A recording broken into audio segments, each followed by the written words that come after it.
you, Mr. Speaker, for the opportunity to speak on the motion. Mr. Speaker, it's not very hard to ask Parliament to authorize a government guarantee. It simply is the people's money we are putting at risk if we guarantee any loan or we authorize a guarantee. And in the process, we as members of Parliament, as legislators, we need to be provided with the full and correct information. Mr. Speaker, I have taken some advice on the motion itself, actually from two very senior thinking lawyers in the country.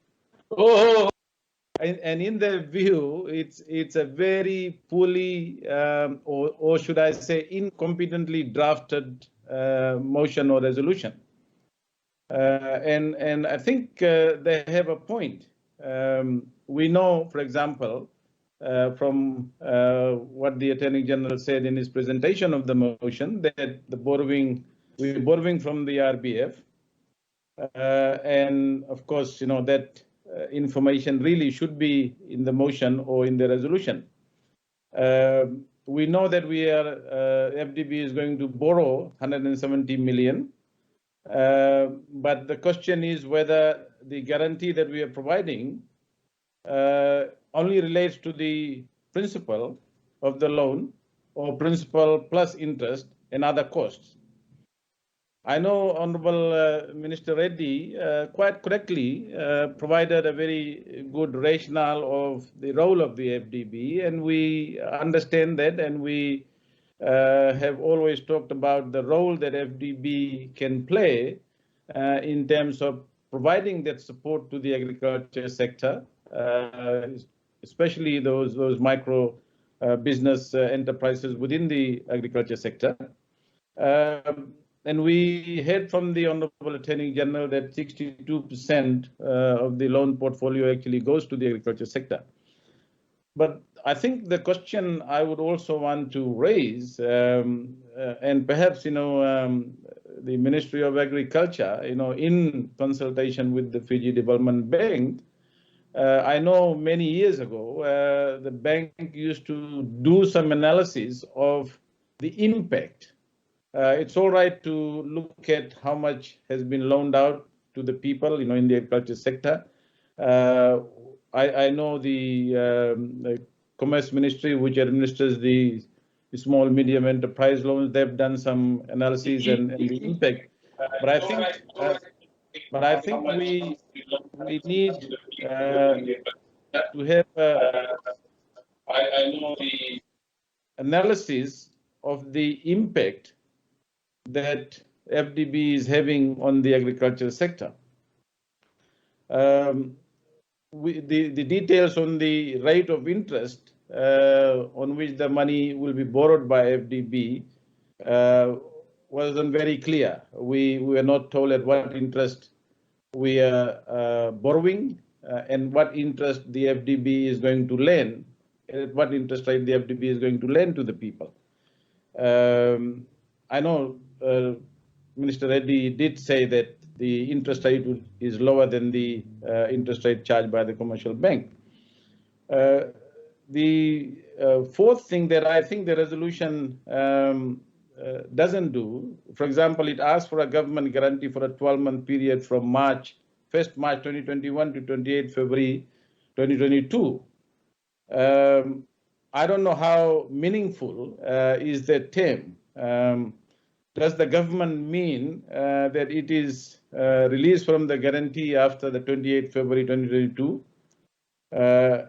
If so, maybe we should say so.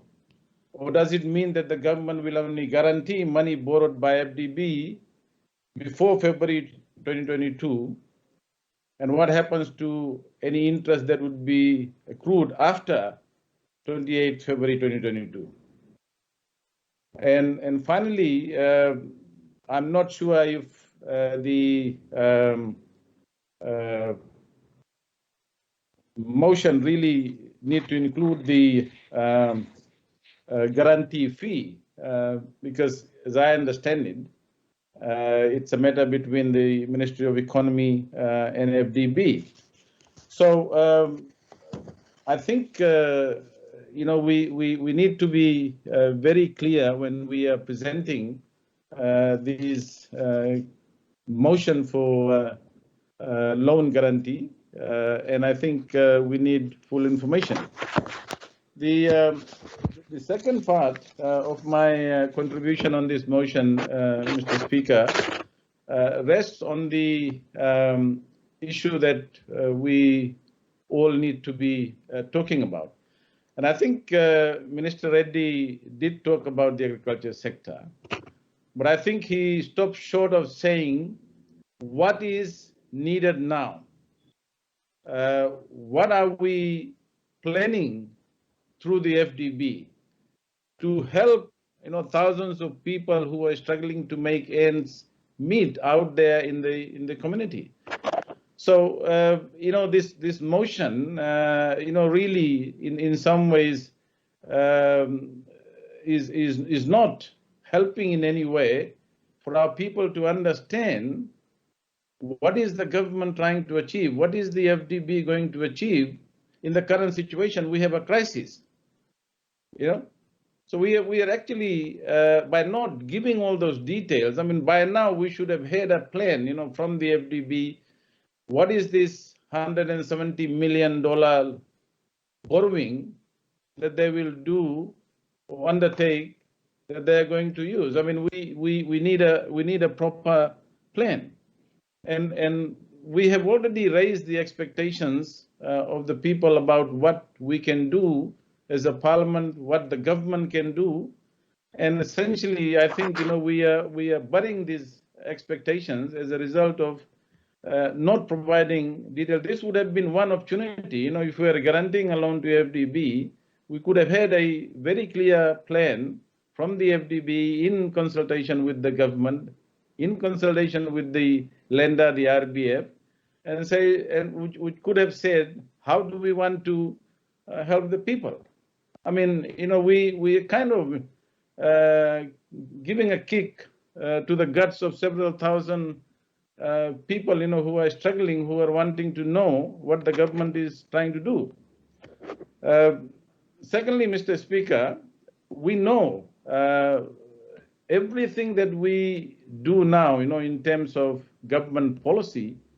As I've said this before, when you have a crisis, there are three areas that government ought to concentrate. One, of course, is to look at the health.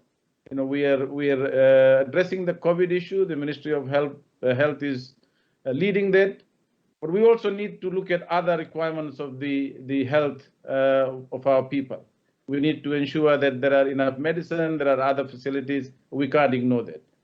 Second, Mr. Speaker, we need to understand where our education system is. We know the Ministry of Education has already put out a plan when the school is going to open.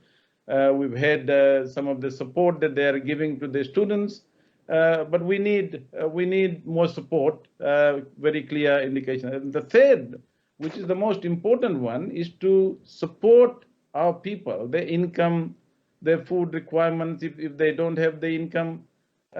Because by doing this, by putting money into these three sectors of the economy, we are actually helping the economy. We are actually creating demand in the economy.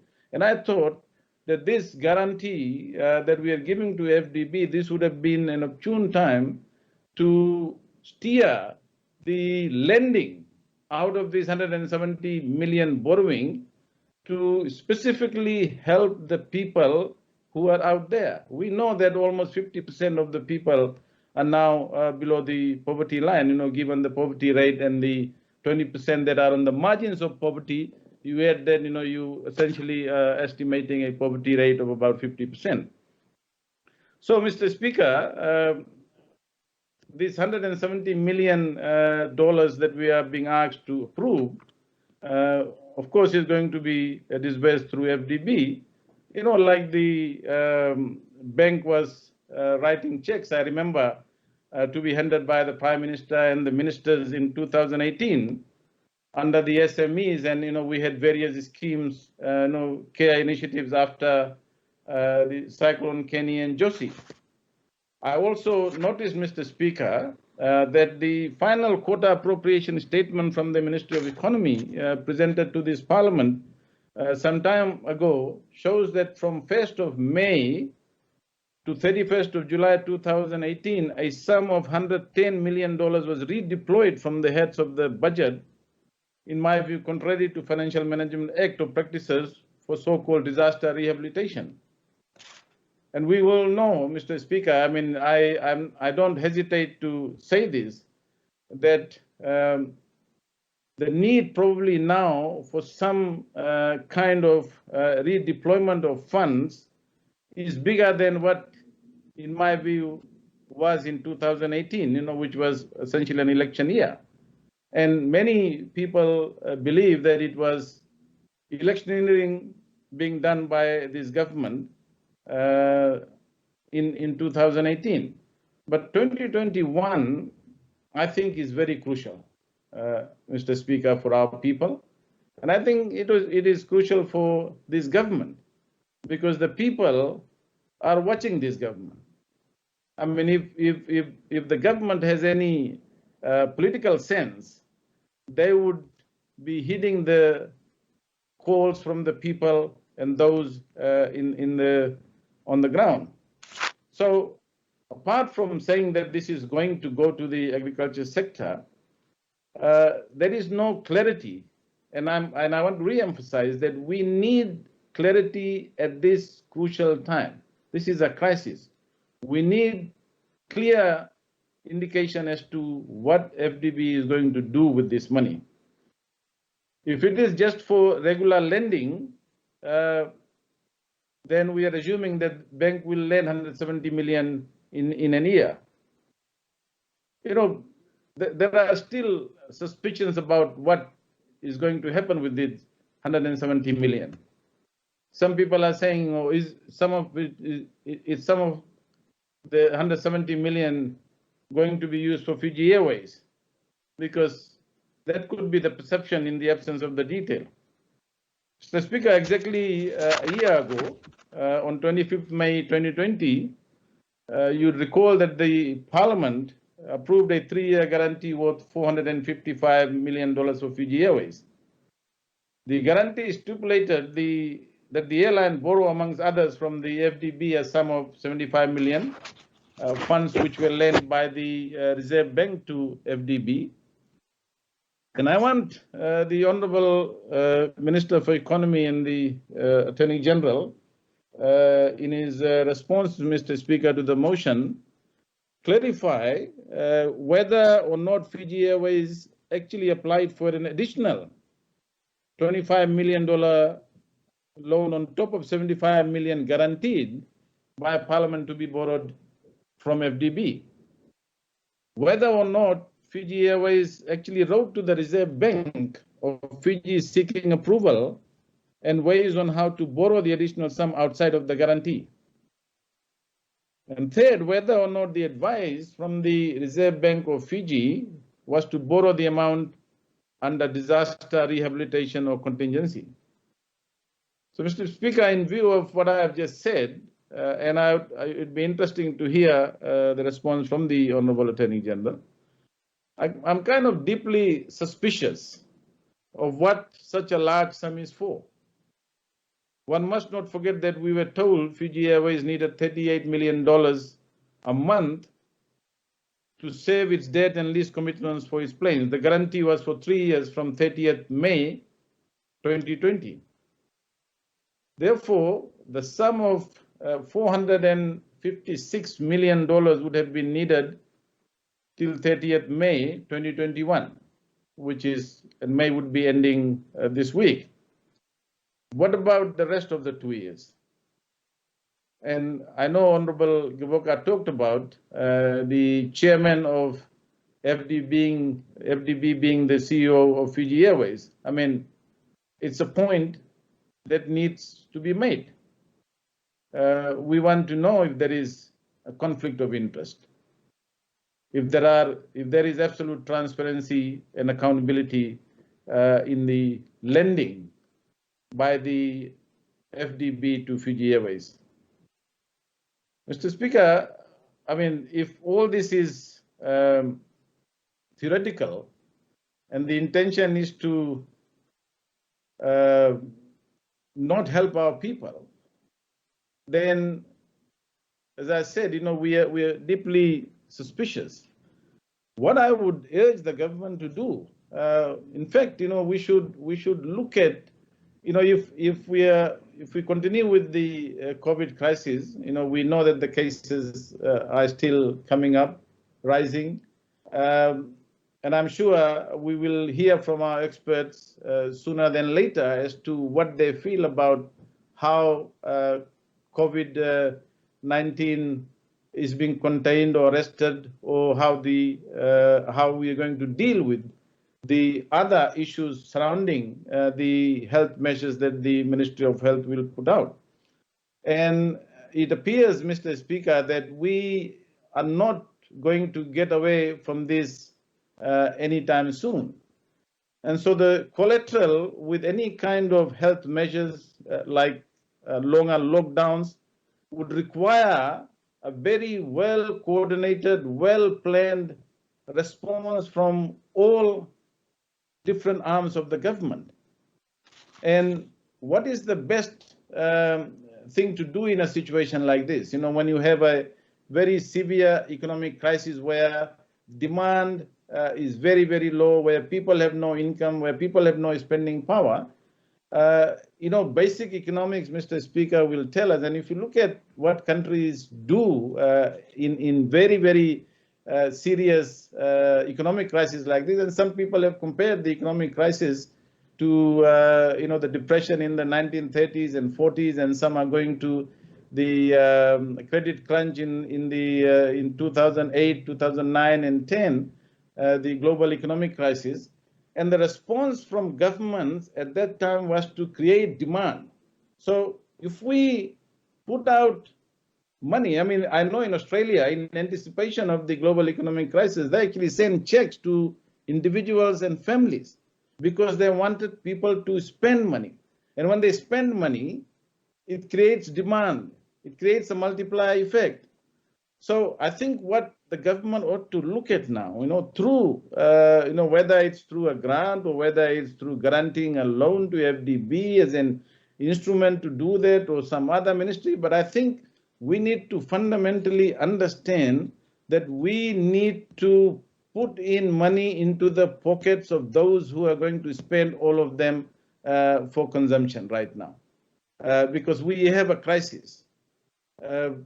So I would say to the government, this is one time. I mean, we were very critical of the $1,000 grant or $1,000 cash grant and other support that was being given to the farmers and all those in the Western Division after Kenny and Josie. But the crisis faced by the people now is not comparable at all. It's beyond the seriousness of what the crisis was at that time, because there are thousands and thousands of people who are unemployed, families who are unemployed, farmers are losing income. And what we need to do, if we are going to look at a time period, is to think about something, injection of cash into the pockets of those people who are going to spend almost all of it out there in the economy. It will help the government, it will help the economy, it will create demand, and it will ensure that we are able to do both. We are able to address the health issues, we are able to address the needs of our people. And I don't know if the government, Mr. Speaker, is thinking along that line. The validity of that economic strategy. I'm not saying that we don't do other things. Other functions of the government should stop. What I'm essentially saying is that we need a very clear plan, a very clear focus, how we are going to create demand in the economy by helping those who are in need. And I think government should also look at, right now, look at how we can save every single cent. I said that in Parliament. I mean, my assistant minister colleagues won't like this, but I said, Why do we need so many assistant ministers right now? Why can't we save every single cent where we can reduce the size of the government to actually put out that money into the pockets of those who need it? We can survive on 40,000 as members of parliament.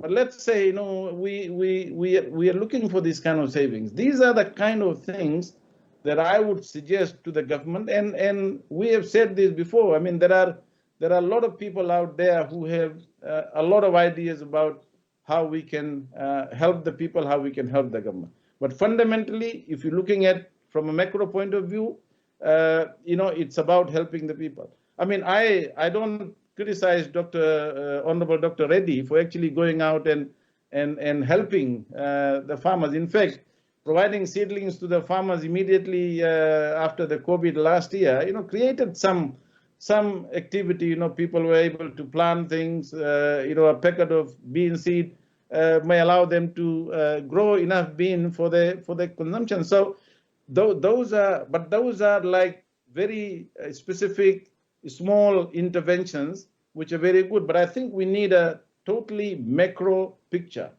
that will help the Ministry of Education, that will help the children, that will help the parents, that will help those who are not affected by COVID directly, but who are poor, who have medical facilities or needs for better medicine. All these things could be put into that macroeconomic package. And we are not looking at this, as a continuous strategy.